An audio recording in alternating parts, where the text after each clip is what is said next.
Okay, today we are going to play an adventure in Arcadia Quest, the Beyond the Grave campaign. I saw a bunch of videos from the other campaign, the core campaign, so I thought we'd do one in the Beyond the Grave campaign. Now, we've already played through one adventure. We played through the Haunted Barracks, and now we're going to play Slaughterhouse.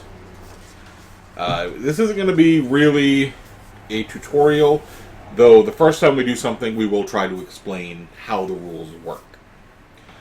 So in this tutorial, or in this game, Slaughterhouse, this is considered a medium difficulty adventure. This is the description. Even zombies gotta eat. There just aren't enough citizens still around to take care of the food supply problems. The guild keeps sending in fresh troops, but resurrection vanishes the corpse straight from the zombie hands. Fortunately, not every corpse in Arcadia can answer the Dread King's call, and that's where the Slaughterhouse comes in. Zombies labor day and night to unearth and haul fresh supplies from the graveyards and crypts to this macabre meat factory. Ivan spends a lot of time here, poking through the fresher meat for new brains for his collection. So, the story in Beyond the Grave is that guy in the center there, the Dread King, has come back to life and is taking over Arcadia.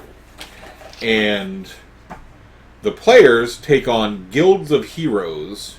See if I can get this so it's not. So my guild is made up of the Barbarian Grom, the Paladin Diva, and the Sorceress Maya. And my wife is playing the Panda Guild with Nibbles, the Rabid Bunny, Seth the Wizard, and Scarlet. She's like a rogue type. Scarlet the Rogue. Now, Scarlet, in the last adventure, died. So she has a death condition, a death curse, where, like, whenever she's attacked, she becomes dazed. Mm-hmm. Now, in this adventure... If she suffers a wound, she becomes dazed. In this adventure, our guilds are invading the slaughterhouse to destroy the food stocks of the zombies. Now, this game, even though it's like almost chibi-style anime kitty art, is very dark. So we're going in here to destroy piles of corpses, which are down in here. That's represented by these tokens. And what will happen is once we get in there, we can attack these tokens just like they're monsters. And you attack with these black dice. And if you attack with a melee, the sword is a hit. If you attack with a ranged, the bow is a hit.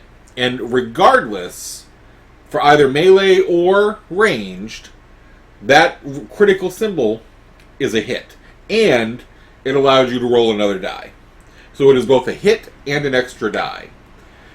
And the white dice are the defense dice. You roll for either melee or ranged. The shield negates one hit, and it also has a critical symbol, which counts as a success and allows you to roll an additional die. That's really the basics of the game. It doesn't get a whole lot more complicated than that. Now, we also have, as you can see here, these are our quest tokens, our quest cards. We have the destroy the food stores. Once we destroy the food stores, we get a reward. In this instance, it is a flaming chain, which sets people on fire when you whack them with it. The other PvE quest is Kill Ivan. Ivan is in the kitchen, rooting through corpses for brains. Kill him, you get a title called Mastermind, which will give you advantages in future scenarios. There's also 2 PvP quests, Kill Red and Kill Green. I'm the Red Guild, my wife is the Green Guild. If I kill one of hers, then I kill Green, I fulfill that quest. And whenever you fulfill a quest, you not only get whatever the quest gives you, but you get a gold immediately. And then at the end of the scenario, everybody who's completed the quest gets a gold. Only the first person to complete it, I should say, gets this gold. everybody gets the gold at the end of the quest. At the end of the scenario, that completes the quest. Now, when you're playing 2 players, once 2 quests have been completed, the scenario is over. And I think that's about everything. These are the monster cards. We'll explain those when we use them. These little question mark tokens are exploration tokens. You get those by moving in. We'll discuss those when we encounter them. Portal tokens let you move between light-colored portals. And in this mission, just in case my wife didn't notice, there are 2 different colors of portals. There's purple and there's green. You can only go from light-colored portal to light-colored portal. And there are also these tombstone cards that you can activate that'll give you some benefit. They're random. They generally let you activate monsters or do something with monsters on the board. Those didn't exist in the core version of the game, and I think they added them to give more ways to activate monsters, because we were finding in just the core rules, we were finishing scenarios really fast without activating a lot of monsters. And so the tombstone cards really help a lot. And then these are spawn symbols, and we'll get into those once we're spawning monsters. So, I won the last scenario, so I'm going to take the first turn. And really, this game is super simple. What's going to happen, I'm going to activate a character, then my wife is going to activate a character. And we're just going to keep going back and forth, just like that, until the game's over. Now, when you activate a character, or when you take your turn, you can either activate your character or rest your guild.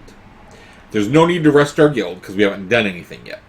So, I'm going to activate Diva, the Paladin. Now, when you activate your character, 2 things happen. You get 1 attack action, and you get 3 movement points. And you can spend movement points to do various things. The first thing she's going to spend a movement point on is to open this door. So as you can see, this door, this symbol here, this tile, it's actually a removable tile, represents a closed door. You can spend 1 movement point to open or close a door. So I'm going to spend a movement point to open that door. Then I'm going to spend her second movement point to move out here, and her third movement point to move here. Now, the second she enters this tile, she gets to claim this exploration token. And as we can see, it's a treasure chest. So at the end of the scenario, I will get 2 gold for Diva finding that treasure chest. Now she has an attack action. Since there's somebody close to her, and close is anybody in her left or right areas and top or bottom areas that is not obstructed by something. So this monster is directly to the left of her, and there's no wall. So this monster is close to her. Grom might be to the north of her, but there's a wall in the way. So Grom does not count as being close to her. And if there was a monster here, it would not count as being close to her because it's in a diagonal space. Diagonals do not count for close. Only the left, right, and top, bottom. So, I'm going to attack this Skelebone. On that topic, though, the ghosts do break that rule. Right. Yeah, ghosts ignore walls because they're ghosts. So, we'll get into that, though. So, I'm going to attack the Skelebone. Now, when you attack a monster or a character, you have to choose what weapon you want to use to do so. Now, with the Skelebones, this is a Skelebone card. So you can see by the top symbol, they have 3 health. So I have to do 3 damage to kill it. However, simply attacking it is going to give it a payback reaction. This is the only way monsters, or one of 2 ways monsters are activated. By attacking them, or by trying to move out of spaces when you're close to them. I can prevent that payback reaction by doing 5 damage outright to it. That's what that little skull symbol means. And he's going to roll 1 defense dice when I attack him. This symbol here represents his movement, and over here is his attack rating for when he attacks me back. The movement's not going to come into play here because I'm attacking him while close. So, I am going to use...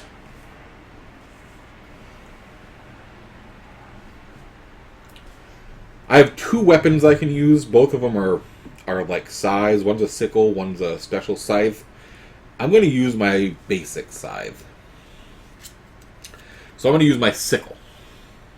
The sickle, as you can see, is a melee weapon that gives me 2 attack dice. So we'll try to move these dice in a more central location. But I get 2 attack dice.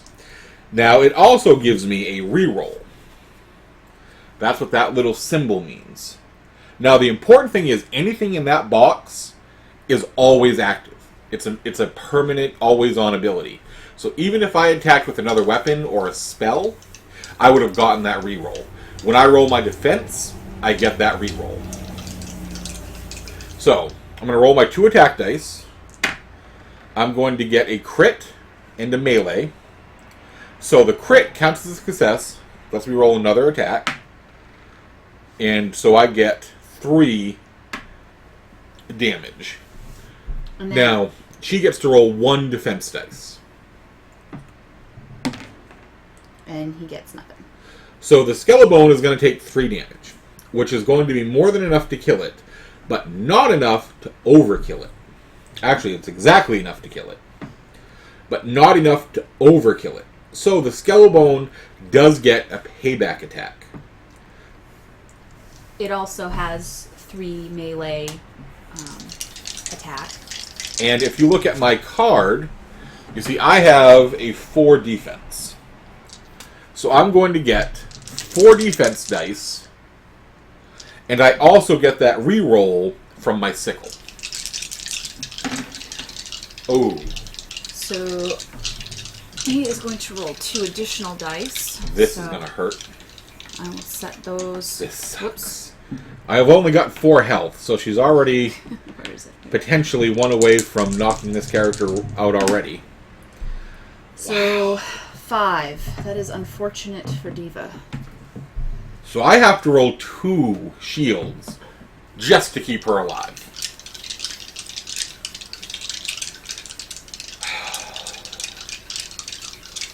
The good thing is I do have a reroll. Oh my god. I can't even do it. Unless I get a critical. Oh. You can keep getting criticals. That was my reroll. The reroll got a critical. And nothing. Shoot. Alright. So she's going to take 4 damage. So I take 4 damage tokens. And put them on her character card. So it's simultaneously what happens. The Skellabone dies. And he's going to get put in the first slot of the spawn board. And I'm going to get 1 gold for killing him. So my guild gets 1 gold for Diva killing a monster. Unfortunately, Diva suffered damage equal to her health. So she is going to get sent back to her character card. And I get a death token. These will come into play at the end of the scenario. And that is the end of my first turn. Not exactly how I hoped it would have gone. Alright. So for my turn, I'm going to activate Nibbles. For his first movement, I'm going to have him open this door. Second movement, I will have him move out into the hallway. Third, he will pick up... Third, he moves into that space, and by moving into that space, he automatically gets the exploration token. I don't actually know what that one does. It says a +1. It's a... Yeah, I've never seen that yellow one. potion where it says +1. Let me call up the rule book.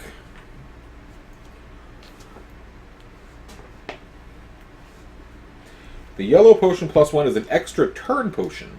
The hero may freely discard this token at the end of his turn to immediately perform another full turn. the same hero is activated again normally. Wow. So that token goes on Nibbles. And So- Nibbles, at some point, can take an extra turn. Okay. So I put it above Nibbles, showing that it's for him. So to finish out this turn, he is going to do his attack action on this Skellabone. Okay. And he is going to use... He is going to use Bleeder, which is a big axe, which has the ability, each critical deals 1 additional hit. Nice. So I'm going to roll 3 attack dice for Bleeder.